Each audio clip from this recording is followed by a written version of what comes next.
गुरुमुख सज्जन मंडली अपने परम इष्ट देव, परम आराध्य देव श्री हजूर सतगुरु दाता दयाल जी के दिव्य दर्शनों का यह अलौकिक सुख, दिव्य नजारा अपने हृदय मंदिर में बसाते हुए बड़े प्रेम सहित मिलकर बोलना।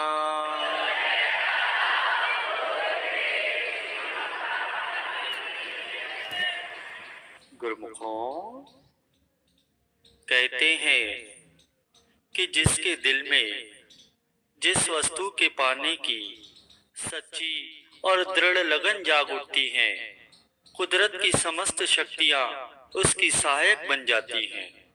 भूखे को रोटी और प्यासे मनुष्य को पानी मिल ही जाता है। यही कुदरती नियम है। कुदरत हर एक की जरूरत और ख्यालों का सम्मान करती है। ऐसे ही गोस्वामी तुलसीदास जी के दिल में संसार के रसों, भोगों और पदार्थों से घृणा और मालिक की भक्ति की सच्ची मांग पैदा हो उठी। आखिर मालिक अंतर्यामी है, वह भक्तों की मनोकामनाएं अवश्य ही पूर्ण करते हैं।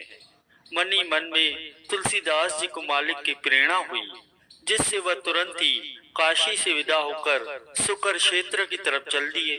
सुकर क्षेत्र गयो पुनि सोई, गुरु कियो तह अति मुद मोही।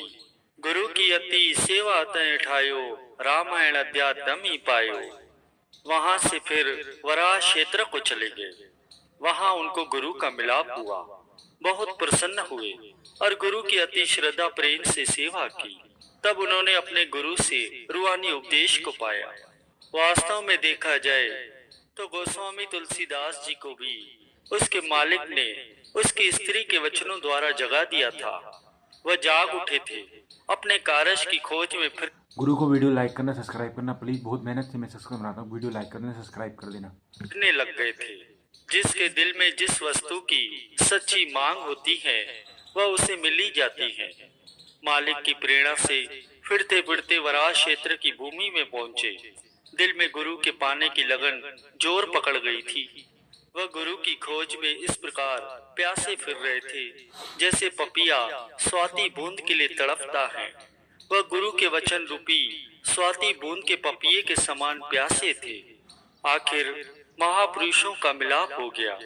उनकी शरण प्राप्त होते ही तन मन धन के साथ अति श्रद्धा भक्ति से उनकी सेवा में लग गए। कहा जाता है कि महापुरुषों को भी प्राय इसी प्रकार की संस्कारी रूहों की तलाश रहती है। बल्कि इस प्रकार की पवित्र आत्माएं अक्सर महापुरुषों के साथ साथ ही रहती हैं। संसार में जब भी महापुरुष प्रकट होते हैं, तभी यह बिछड़ी हुई रूहें फिर से उनको आ मिलती हैं। चूंकि इस प्रकार की पवित्र रूहें परमार्थ का शुद्ध दर्पण और भक्ति की जीती जागती प्रत्यक्ष मिसाल होती हैं। गोस्वामी तुलसीदास जी भी इसी प्रकार की रूहों में से एक थे। गुरु महाराज जी ने उनको अपनी शरण में ले लिया और तुरंत ही रूहानी उपदेश देकर भक्ति के सब भेद भी समझा दिए। गोस्वामी तुलसीदास जी ने चिरकाल तक गुरु महाराज जी की सेवा में रहकर उनके सत्संग का लाभ उठाया। फिर उनकी आज्ञा से वे काशी में चले गए और वहीं रहने लगे। जहाँ कहीं भी रामायण की कथा होती, वहां जाकर वो सुनते थे, फिर वापस अपने आश्रम पर आ जाते थे। यह उनका नियम बन चुका था। काशी में रहकर चिरकाल तक गुरु के बतलाए गए शब्द का अभ्यास किया। बहुत समय भजन में लीन रहकर ही बिताया। इनका इतिहास बतलाता है कि जब से इनको संसार से वैराग्य उत्पन्न हुआ था, तब से ही इनके दिल में भगवान श्री रामचंद्र जी के दर्शनों की इच्छा पैदा हो गई थी। गुरु के मिलने पर और उनके मुखारविंद से भगवान राम की कथा विस्तार पूर्वक सुनने से ये इच्छा बहुत ही तेज हो गई थी। काशी में रहते हुए इनका ये नियम बन चुका था कि जहाँ भी श्री राम जी के चरित्र और लीला का वर्णन होता, वहाँ ये अवश्य जाते और मन लगाकर सुनते थे। सच्ची लगन अपना काम किए बिना रह नहीं सकती। मालिक की सहायता से कोई न कोई कारण द्वारा रास्ता अपने आप ही खुल जाता है। अब गोस्वामी तुलसीदास जी का ये स्वभाव था कि शोष क्रिया के लिए वह बहुत दूर तक जाते थे और शोष क्रिया से कमंडल में जो जल बसता था, वह एक बेरी के पेड़ की जड़ में डाल देते थे। अब उस बेरी के नीचे एक पुराना प्रेत रहता था। जैसे ही गोस्वामी जी उस बेरी पर अपवित्र जल डालते थे, वह प्रेत बड़ा सुख मानता था। ऐसा करते करते कुछ समय बीत गया। तब एक दिन प्रेत ने कहा, हे गोसाई, अब मैं तुम्हारी सेवा से अति प्रसन्न हूँ। जो दिल में आए सो मांग लो, मैं तुम्हें सब कुछ देने के लिए तैयार हूँ। यह वाणी सुनकर गोस्वामी जी चकित होकर कहने लगे कि तुम कौन हो और कहाँ से बोल रहे हो, और मैंने तुम्हारी कौन सी सेवा की है जिससे आप मुझ पर बड़े प्रसन्न हो गए हो। तब प्रेत कहने लगा कि मैं एक प्रेत हूँ। इस बेरी के पेड़ के नीचे मेरा स्थान है। इस पर जो तुम जल डालते हो ना, उसे मैंने अपनी सेवा समझा है। सो तुम वर मांगो। गोस्वामी तुलसीदास जी कहने लगे कि मैं मनुष्य हूँ और तुम प्रेत हो। प्रेत मनुष्यों को क्या दे सकता है? हाँ, अगर आप कुछ दे ही सकते हो तो जो मैं मांगता हूँ वह दीजिए। प्रेत कहने लगा, कही आप क्या चाहते हैं? गोस्वामी जी ने कहा कि मुझे केवल श्री रामचंद्र जी के दर्शनों की इच्छा है। यदि आपकी कृपा से मुझे दर्शन हो जाए तो जीते जी आपके गुण गाता रहूंगा। मुझे और कुछ इच्छा नहीं है। यह सुनकर प्रेत प्रसन्न होकर कहने लगा, श्री रामचंद्र जी के दर्शन कराने की तो मुझ में सामर्थ्य बिल्कुल नहीं है, परंतु सहायता के रूप में एक रास्ता आपको जरूर बतलाऊंगा। हो सकता है उस रास्ते पर चलने से आपकी मनोकामना अवश्य पूर्ण हो जाए। जहाँ तुम रामायण सुनने जाते हो ना, वहाँ सबसे पीछे जाकर देखना, एक मनुष्य बड़ा ही निर्धन, दुखी, दीन वेश बनाए, रोगी और नेत्र दुखित होगा, जो सबसे पहले कथा में आता है और सब श्रोताओं से पीछे उठता है। उसकी कमर में फटा हुआ दुपट्टा होगा, बहुत धीरे धीरे लंगड़ा कर चलता होगा। उन्हें रामायण के सुनने का बड़ा प्रेम है। वास्तव में वह भगवान राम के प्यारे भक्त हनुमान जी हैं। उनकी शरण में जाकर पढ़ो। यदि वह तुम पर प्रसन्न हो जाएं, तो वह आपको राम के दर्शन अवश्य ही करा सकते हैं। और एक बात याद रखना, वह अपने आप को छुपाएंगे, मानेंगे नहीं, परंतु उनका पीछा मत छोड़ना। यह मेरी वाणी सत्य है। प्रेत के ये वचन सुनकर गोस्वामी तुलसीदास जी बड़े प्रसन्न हो गए। उस प्रेत का अति धन्यवाद करते हुए वे आश्रम पर आ गए और तुरंत ही कथा सुनने को चल पड़े। कथा सुनते सुनते उन्होंने पीछे देखा। उन्होंने हनुमान जी को महामलिन टूटे फूटे वेश में महाकुरूप देखा।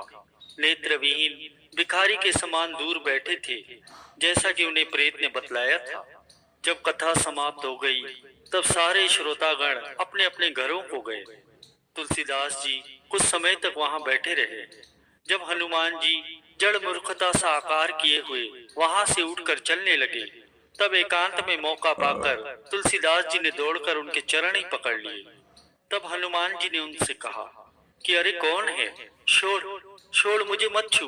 मैं बूढ़ा रोगी हूँ, मुझे कुछ मत कहो। भक्ति करे पाताल में, प्रकट हुए आकाश, कहे कबीर तीह लोक में, छुपे न हरि का दास। प्रेमियों, अक्सर लोग दिखावे की भक्ति करते हैं। वे चाहते हैं कि संसार में उनका नाम रोशन हो। संत महापुरुष कहते हैं कि वह लौकिक भक्ति होती है, उसे भगवान की भक्ति नहीं कहना चाहिए। सच्ची भक्ति दिखावे की मोहताज नहीं होती। एक इंसान अगर सेठ है, उसके पास धन है, तो ऊपर से वह चाहे मैले कुचले लिबास में क्यों न रहे, उसका सेठपन कहीं चला नहीं जाता। दुनिया जानती है कि वह धनवान है, लेकिन इसके विपरीत अगर कोई मनुष्य घर में फूटी कोड़ी भी नहीं रखता और लोगों में मान प्रतिष्ठा पाने की खातिर ऊपरी लिबास और पोशाक धनवानों जैसा बनाए फिरता है, तो वह अधिक समय तक चल नहीं सकता। आखिर में उसका भेद खुल ही जाता है। इसी तरह सच्ची भक्ति और दिखावे की भक्ति में भी इतना ही अंतर है। भक्ति बीज बिन से नहीं, आए पड़े जो जोल, कंचन जो विष्टा पड़े, घटे नता को मोल। लाल अगर गंदगी के ढेर में दबा पड़ा है, तो भी वह लाल का लाल ही है, उसका मूल्य कम नहीं होता। भजन, बंदगी, सेवा और कुर्बानी की ताकत अपना काम किए बिना रह नहीं सकती। अमली जीवन से आपो आप परमार्थ की वृद्धि होती है। इधर जब हनुमान जी ने संत तुलसीदास जी को इस प्रकार से कहा कि मुझे मत छू, तब तुलसीदास जी कहने लगे कि अब तुम नहीं छूट सकते, या तो दर्शन दो या तो प्राण लो। हनुमान जी ने अपने आप को छुड़ाने के बहुत सारे उपाय किए। परंतु तुलसीदास जी ने उनके चरणों को दृढ़ता से पकड़ लिया था। ऐसा समझो कि चरणों के साथ लिपट ही गए थे। तब हनुमान जी प्रसन्न होकर कहने लगे, कहो तुम्हारी क्या इच्छा है, जो इच्छा हो मांग लो। तुलसीदास जी कहने लगे कि अपना रूप दिखाओ और मेरे सिर पर हाथ धरो।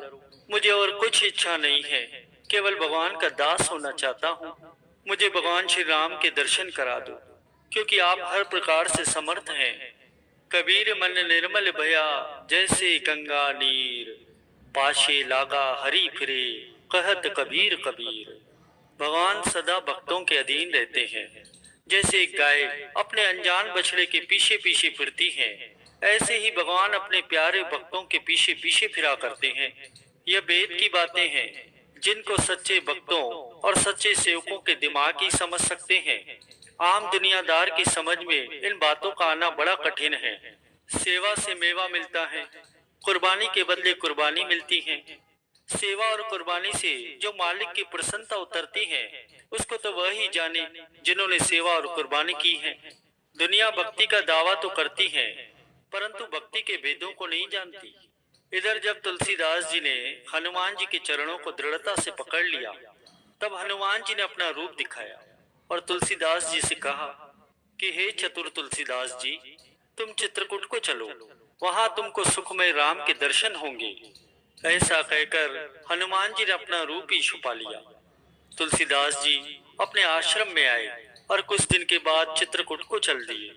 वहां पर पत्थर की एक साफ और शुद्ध शिला पर गोस्वामी जी, श्री रामचंद्र जी और लक्ष्मण जी के दर्शन की प्रतीक्षा में बैठे थे कि एक तरफ से घोड़ों पर चढ़े हुए दो धनुषधारी आप प्रकट हुए। बाण को धनुष पर चढ़ाए हिरण के पीछे भाग रहे थे। तुलसीदास जी ने उन दोनों को कोई शिकार खेलने वाले किसी राजा के लड़के जानकर हरे राम कहते हुए अपने नेत्र मूंद लिए। जब दोनों कुमार चले गए, तब पीछे से हनुमान जी ने आकर कहा, प्रभु का दर्शन पाया कि नहीं पाया? वे दोनों ही राम और लक्ष्मण थे। तुलसीदास जी कहने लगे, हाय, मैंने तो उन्हें शिकारी जानकर अपने नेत्र ही मूंद लिए।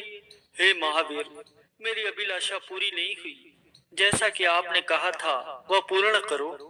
तब हनुमान जी कहने लगे, तुलसीदास जी, कल राम घाट को चलो। तब सुबह होते ही तुलसीदास जी बड़े आनंद पूर्वक राम घाट को आ गए। वीडियो लाइक करना, सब्सक्राइब करना प्लीज़।